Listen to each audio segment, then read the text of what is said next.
हमें आने वाले 10 वर्षों तक उस 10 वर्षों का लक्ष्य लेकर चलना है कि भारत को गुलामी की मानसिकता से मुक्त करके रहेंगे। साथियों, सबसे बड़ा दुर्भाग्य यह है कि मैकाले ने जो कुछ सोचा था उसका प्रभाव कहीं व्यापक हुआ। हमें आजादी मिली, लेकिन हीन भावना से मुक्ति नहीं मिली।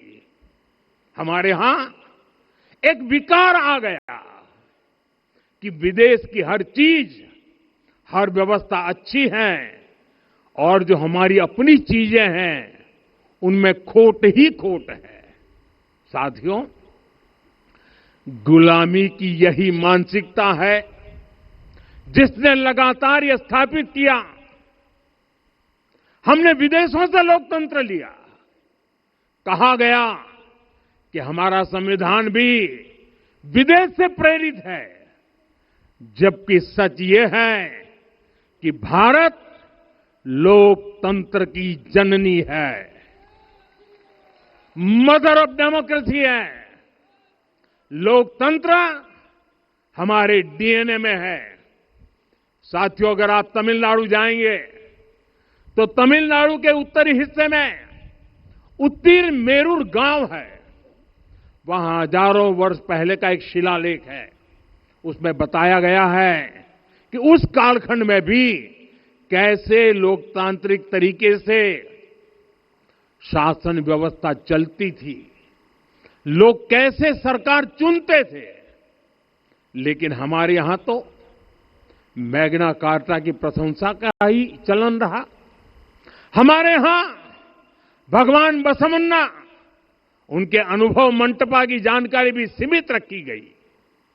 अनुभव मंटपा यानी जहां सामाजिक, धार्मिक और आर्थिक विषयों पर सार्वजनिक बहस होती थी, जहां सामूहिक सहमति से निर्णय लिए जाते थे। लेकिन गुलामी की मानसिकता के कारण इस भारत की कितनी ही पीढ़ियों को इस जानकारी से भी वंचित रखा गया। साथियों, हमारी व्यवस्था के हर कोने में गुलामी की इस मानसिकता ने डेरा डाला हुआ था। अब याद करिए, भारतीय नौसेना का ध्वज सदियों तक उस ध्वज पर ऐसे प्रतीक बने रहे जिनका हमारी सभ्यता, हमारी शक्ति, हमारी विरासत से कोई संबंध नहीं था। अब हमने नौसेना के ध्वज से गुलामी के हर प्रतीक को हटाया है। हमने छत्रपति शिवाजी महाराज की विरासत को स्थापित किया है। और ये सिर्फ एक डिजाइन में बदलाव नहीं हुआ, ये मानसिकता बदलने का क्षण था। ये वो घोषणा थी कि भारत अब अपनी शक्ति अपने प्रतीकों से परिभाषित करेगा, न कि किसी और की विरासत से। और साथियों, यही परिवर्तन आज अयोध्या में भी दिख रहा है। साथियों, ये गुलामी की मानसिकता ही है जिसने इतने वर्षों तक रामत्व को नकारा है। भगवान राम अपने आप में एक वैल्यू सिस्टम है। ओरछा के राजा राम से लेकर रामेश्वरम के भक्त राम तक और शबरी के प्रभु राम से लेकर मिथिला के पाहुन राम जी तक, भारत के हर घर में, हर भारतीय के मन में और भारतवर्ष के हर कण कण में राम है। लेकिन गुलामी की मानसिकता इतनी हावी हो गई कि प्रभु राम को भी काल्पनिक घोषित किया जाने लगा। साथियों, अगर हम ठान लें अगले 10 साल में मानसिक गुलामी से पूरी तरह मुक्ति पा लेंगे, और तब जाकर के ऐसी ज्वाला प्रज्वलित होगी, ऐसा आत्मविश्वास बढ़ेगा कि 2047 तक विकसित भारत का सपना पूरा होने से भारत को कोई रोक नहीं पाएगा। आने वाले 1000 वर्ष के लिए भारत की नींव तभी सशक्त होगी जब मैकाले की गुलामी के प्रोजेक्ट को हम अगले 10 साल में पूरी तरह ध्वस्त करके दिखा देंगे। साथियों, अयोध्या धाम में रामलला का मंदिर परिसर भव्य से भव्यतम हो रहा है और साथ ही अयोध्या को संवारने का काम लगातार जारी है। आज अयोध्या फिर से वह नगरी बन रही है जो दुनिया के लिए उदाहरण बनेगी। त्रेता युग की अयोध्या ने मानवता को नीति दी। 21वीं सदी की अयोध्या मानवता को विकास का नया मॉडल दे रही है। तब अयोध्या मर्यादा का केंद्र थी, अब अयोध्या विकसित भारत का मेरुदंड बनकर उभर रही है। साथियों, भविष्य की अयोध्या में पौराणिकता और नूतनता का संगम होगा। सरयू जी की अमृत धारा और विकास की धारा एक साथ बहेगी।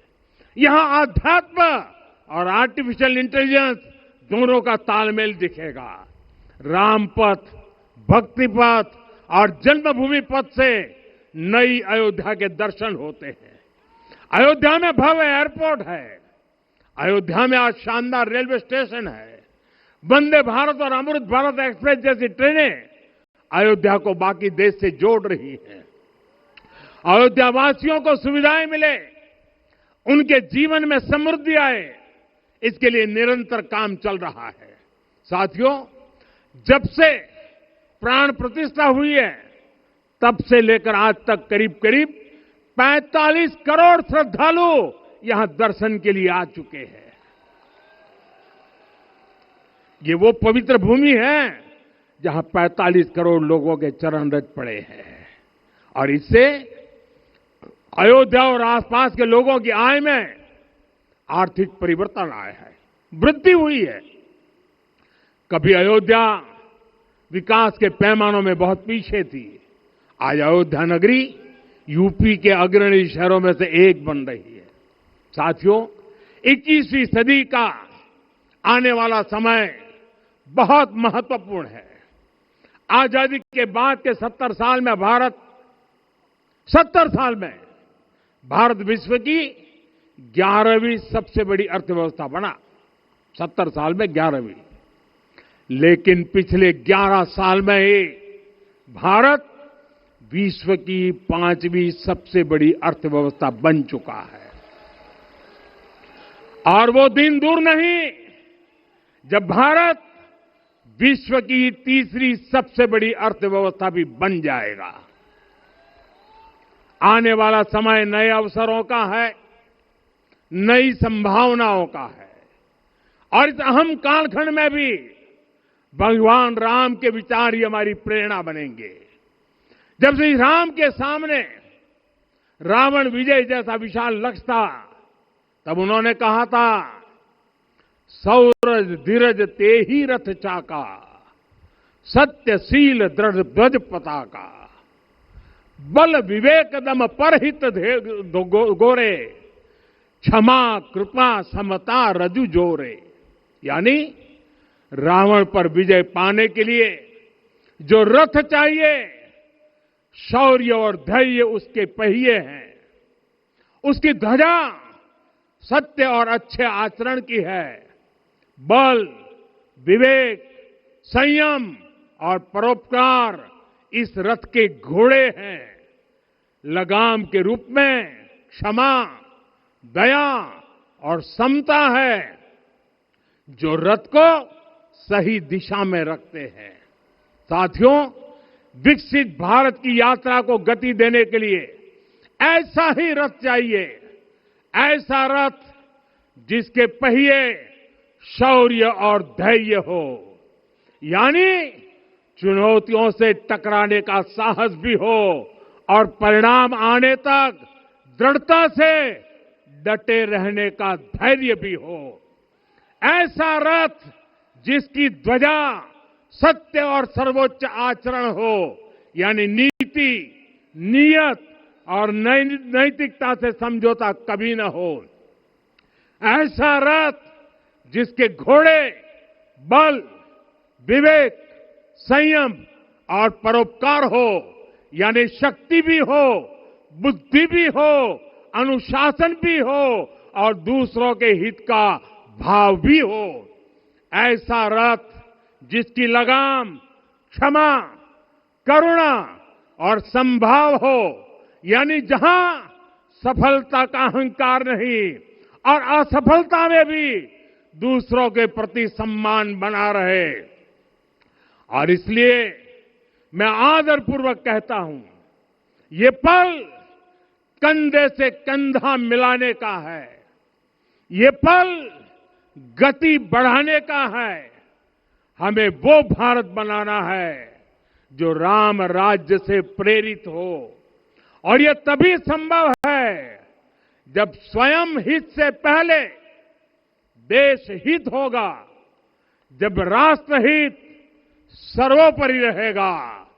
एक बार फिर